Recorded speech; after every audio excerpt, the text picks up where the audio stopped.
మీరు కడప నుంచి ఇక్కడ దాకా ఎంత దూరం పిఠాపురం దాకా ట్రావెల్ చేసి ఇక్కడ మరి గీత గారి అసలు గురించి ఏం చూశారు, అసలు ఎలా ఉంటుంది ఇక్కడ పవన్ కళ్యాణ్ గీత గారి మధ్య ఫైట్? ఇవాళ చాలా సంతోషంగా ఉంది. జూనియర్ వైఎస్ఆర్గా నేను కడప నుంచి ఇక్కడికి రావడం జరిగింది. పిఠాపురం నియోజకవర్గం వైఎస్ఆర్ కాంగ్రెస్ పార్టీ అభ్యర్థి సోదరి వంగ గీతమ్మ ఫ్యాన్ గుర్తుపై ఓటేసి గెలిపియాలని నేను పిఠాపురం నియోజకవర్గం ప్రచారంలో భాగంగా రావడం జరిగింది. ఇవాళ ఎక్కడ చూసినా కానీ గీతమ్మకు బ్రహ్మాండంగా స్వాగతం పలుకుతున్నారు.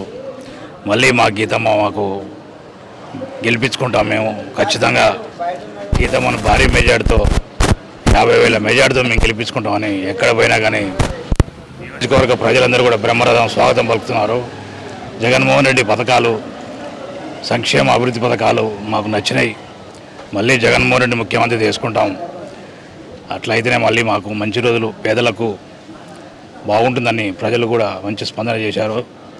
ఇవాళ మహాకూటమి ఏదైతుందో పవన్ కళ్యాణ్ ఆయన సినిమా మాత్రమే హీరోగా చూస్తున్నారు తప్ప ఎక్కడ కూడా ఆయనకు ఓటు బ్యాంక్ అనేది ఇక్కడ ఓన్లీ సినిమా యాక్టర్గా ఆయనకు ఒక యూత్లో ఉన్నది తప్ప ఓటు కాడికి వచ్చేసరికి కూడా ఎలాంటిది లేదు.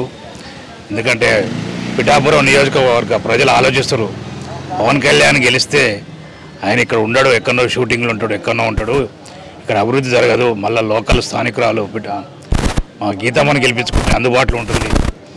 మీకు సినిమా హీరో కావాలన్నా లోకల్ హీరో కావాలంటే మాకు లోకల్ హీరో మాకు వంగ గీతమ్మ కావాలి. గీతమ్మని గెలిపించుకుంటాం మేము, మాకు అందుబాటులో ఉంటుంది. ఎమ్మెల్యేగా మాకు ఎన్నో సేవలు చేసింది, ఉన్న ఎంపీగా కూడా మాకు ఎన్నో అభివృద్ధి సంక్షేమ కార్యక్రమాలు చేసింది. అందుబాటులో ఉంటుంది మా గీతమ్మ. మళ్ళీ గీతమ్మని గెలిపించుకుంటాం. ఎమ్మెల్యే గెలిపించుకుంటే ఖచ్చితంగా ఈసారి మంత్రి పదవి వచ్చే అవకాశం ఉంది కాబట్టి గీతమ్మని గెలిపించుకుంటామని ఇవాళ ఎక్కడ పోయినా కానీ పిఠాపురం ఓటర్ మహాశయులు అందరూ కూడా స్వాగతం పలుకుతున్నారు.